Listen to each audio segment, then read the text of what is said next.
Ya. Jadi kalau gini, Anda kalau bekerja, saya, Anda, kita bekerja, kan dapat gaji ya? Gaji. Ya, itu bahasa Arabnya gaji. Sekarang ada yang menyebut ratib. Ratib. Pokoknya disebut ujrah. Pokoknya yang harus dibayar. Makanya kalau Anda ke Timur Tengah itu naik taksi, ada tulisan atasnya taksi ujrah. Ya, bukan punya si ujrah. Nanti kalau ke Mekah naik taksinya punya si ujrah, si ujrah punya banyak taksi. Ya, bukan. Itu taksi bayar. Bukan gratis, bukan free. Jadi begitu Anda keluar menggunakan jasanya, bayar, berikan pokok dari jasa yang telah dia kerjakan. Perhatikan baik-baik. Teman-teman sekalian, ketika Anda bekerja dalam urusan dunia, Anda mendapatkan ujrah. Nih bayar 10 dinar, 10.000 rupiah, sekian, sekian, sekian. Ketika Anda kerjakan untuk misi akhirat supaya bekal untuk pulang, bukankah 10 juta ditabung, tabung, bikin rumah kan? Beli pakaian yang elok, beli kendaraan. Sama persis Anda sholat itu diberikan juga bayarannya, diberikan juga pokok pemberiannya. Anda puasa diberikan pokoknya, baca Al-Quran dikasih bayarannya, namanya pahala. Dalam bahasa Al-Quran disebut ajrun namanya. Dunia ujrah, akhirat ajrun. Lahum ajrun ghairu mamnun. Ajrun. Berapa ukurannya? Minimal 10. Turun Quran surah ke-6 ayat 160. Ya, kita keluarkan supaya terukur. Ya. Setiap pekerjaan dunia menjadi nilai akhirat punya poin. Pekerjaannya disebut hasanah namanya. Ya. Amal solehnya disebut hasanah. Siapa yang mengerjakan di dunia pekerjaan punya nilai akhirat, amal soleh namanya hasanah. Setiap hasanah punya poin 10. Man jaa bil hasanati falahu asyru amthaliha. Siapa yang mengerjakan perbuatan di dunia dan punya nilai akhirat, bekerja dikerjakan karena Allah mencari yang halal. Tuliskan poinnya. Salat, tuliskan poinnya. Setiap pekerjaan 10. Hitungannya 1 keduanya 500 tahun, 2 ketiganya 500 tahun, 3 keempatnya 500 tahun. Jadi jangan menghitung 1, 2, 3 terlalu sedikit. Ya. Di hadis Muslim saya sering katakan ke masjid saja dapat 25 poin baru nyampe. Jarak 1 kedua 500 tahun. Jadi kalau ada yang tidak sholat dalam sehari, 1 kali sholat kehilangan 10 pahala kali 500 tahun. Dia kehilangan pahala 5.000 tahun. Ya, dosanya berapa? Nah, makanya sering kita bermohon begini, ya Allah, jadikan semua perbuatan duniaku punya nilai akhirat supaya ditampakkan di akhirat. Di hasanah dunia ini akan ditampakkan saat dihisab di akhirat. Makanya sering kita katakan, ya Al-Baqarah ayat 201, wa minhum may yaqulu rabbana atina fid dunya. Ya Allah, jadikan semua kegiatan duniaku hasanah. Namaku sudah hasanah ya Allah. Perbuatanku belum tentu. Ya sudah suami namanya Hasan, ya istri Hasanah, anaknya Husna, ya kan? Yang laki-laki Husain, tuh. Semua kumpul, tapi kalau pekerjaannya tidak demikian menjadi amal soleh, nggak terkumpul ini. Ya, dan akhirat pun nampakkan lagi hasanahnya. Maka diteruskan ayatnya, wa fil akhirati hasanah. Makanya saat di akhirat itu ditampakkan, faman ya'mal mithqala dzarratin khairan yarah. Ya, makanya kalau mau mithqal, yang khairan yarah. Jangan yang syarran yarah. Ya, pada yang baik-baik, miskol tahajud, miskol untuk baca Quran, ya, miskol untuk bisa tilawah, miskol untuk mengingatkan puasa sunnah, itu khairan yarah. Ya, miskol pada yang tidak bagus, tinggalkan, itu syarran yarah. Ini balik sini. Maka dapat kita nilai ini, kembali kepada Allah, kumpulkan semua ini. Tinggal nanti, tergantung Anda mau punya rumah di yang mana daerahnya. Komplek yang elit. Di Indonesia, di sini Jakarta ada Pondok Indah. Ada beberapa tempat-tempat yang lainnya, elit kalangannya, Menteng, dan seterusnya. Maka di surga pun ada komplek yang elit-elit. Ada Firdaus, ada surga Aden, ada macam-macam. Tinggal Anda cari bekal yang serius, turunkan kemudian ke bumi.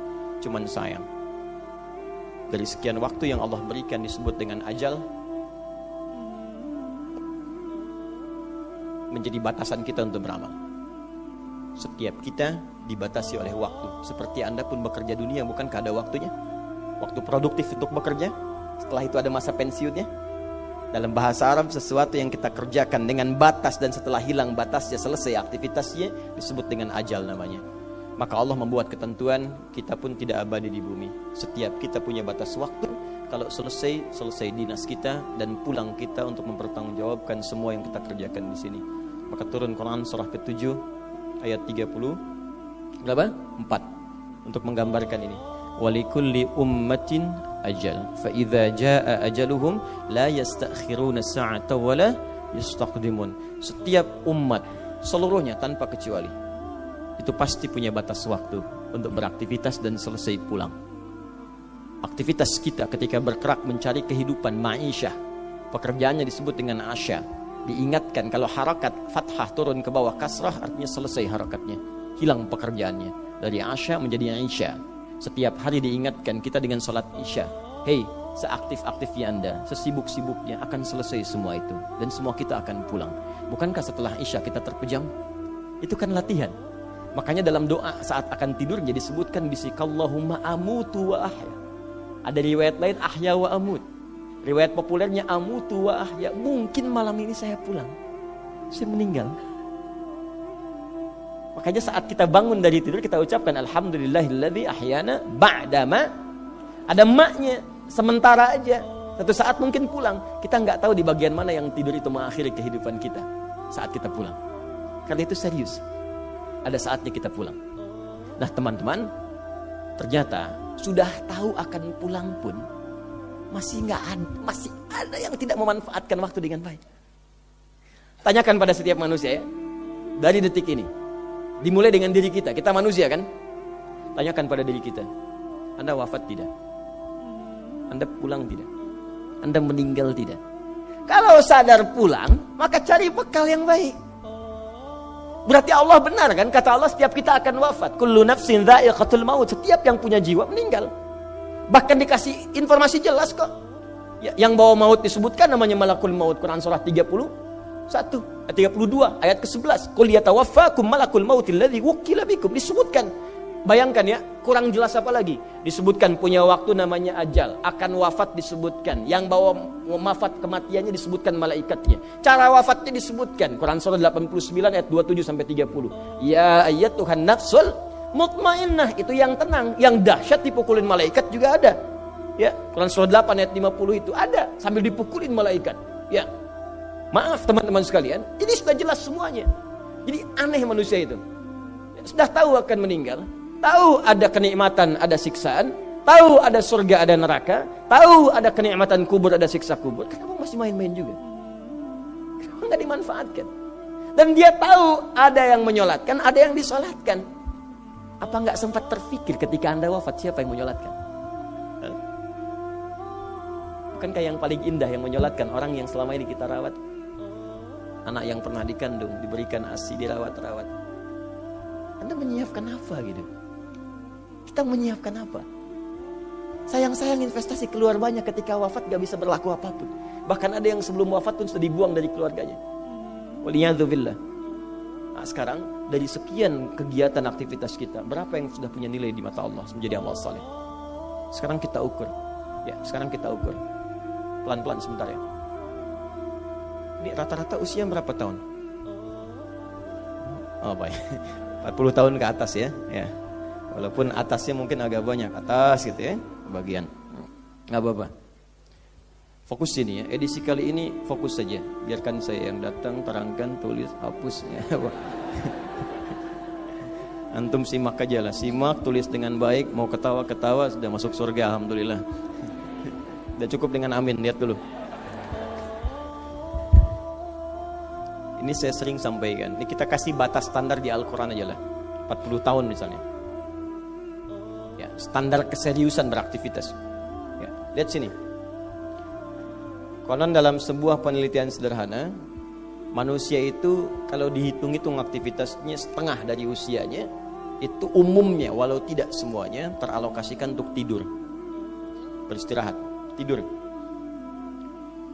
Dari mulai lahir, bayi kecil, tidur, dewasa beraktivitas, tidur siang, tidur malam, tidur macam-macam, tidur kecapean, tidur ngantuk, tidur lelah, tidur segala rupa, tidur. Setengah dari usia. Jadi kalau 40 tahun, tidurnya berapa tahun? 20 tahun. Baik. Sisanya beraktivitas, ya. Nah, itu berapa tahun? 20 tahun. Jadi di sini kalau kita hitung, ya kalau beriman, alhamdulillah kita sholatnya, puasanya, baca Qurannya, tapi juga kerjanya, tertawanya, candanya, macam-macamnya 20 tahun. Dari 20 tahun ini, berapa yang jadi aktivitas ibadah? Yang jadi ibadah berapa? Ya, jangan terlalu pesimis, ya ambil 10 tahun misalnya. 10 tahun ibadah. Nah, jadi di sini adalah sholatnya, baca Qurannya, puasanya, dan sebagainya, sedekahnya, infaknya. Apakah semua ibadah itu langsung diterima? Belum tentu. Syaratnya ikhlas. Wa ma umiru illa liya'budullaha mukhlishina lahuddin. Quran surah 98 ayat 5. Pertanyaannya, dari ibadah yang kurang lebih 10 tahun ini, berapa tahun yang ikhlas? Ya, ambillah tengah-tengahnya 5 misalnya kan. 5 tahun. Ini yang ikhlas, insya Allah. Yang ikhlas kurang lebih 5 tahun. Jadi usia 40 tahun ini, yang produktif amalan yang kurang lebih harapan kita diterima oleh Allah insya Allah 5 tahun. Dosanya berapa tahun?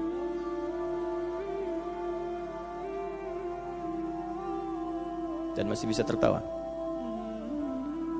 Dan masih mengharap surga. Masih ingin ke surga Firdaus. Masih ingin mendapatkan segala hal yang istimewa. Sementara kita sadar, gini caranya begini. Coba ucapkan dengan kalimat yang lantang bahwa Anda tak punya dosa. Kalau tak mampu, berarti punya dosa. Ucapkan Anda sudah siap ke surga. Kalau tak mampu, amalnya masih kurang. Jadi kalau sudah merasa amal masih kurang, dosa banyak, terus masih main-main juga. Sudah tahu usia sudah di atas ini, ada yang 50, 60 tahu, waktunya sedikit. Yang kemarin-kemarin banyak yang sia-sia. Jadi kalau yang kemarin-kemarin kurang, masa sisanya masih dikurangi juga? Anda 40 tahun, 50 tahun, 60 tahun. Sekarang anak 4-5 tahun, bahkan matanya buta, ada laki-laki, ada perempuan, sudah jadi penghafal Quran. 5 tahun hafal Quran. Belum baligh. Dan berharap punya bekal di hadapan Allah. Kemarin sahabat saya, Syekh Ali Jabir, ya, datang ke Bekasi. Cerita tentang Kaila, anak 5 tahun, mata buta. Murajaah hafalan Quran sehari 5-7 juz. Dikatakan oleh beliau, Kaila, apa enggak capek terlalu banyak? Kamu kan punya uzur di hadapan Allah. Allah Maha memahami keadaan kamu. Apa enggak lelah? Saya malu justru kepada Allah kalau kurang daripada itu. Anak 5 tahun mengulang hafalan Quran setiap hari 5-7 juz, dan malu kalau kurang di bawah itu sebagai bekal untuk menghadap Allah. Anda diberikan kesempatan sampai lebih daripada 50 tahun, lebih daripada 40 tahun, lebih daripada 20 tahun. Dan sampai kesempatan itu, sampai hari ini pun untuk baca pun belum punya waktu. Dan Anda mengharap surga, Anda siapa?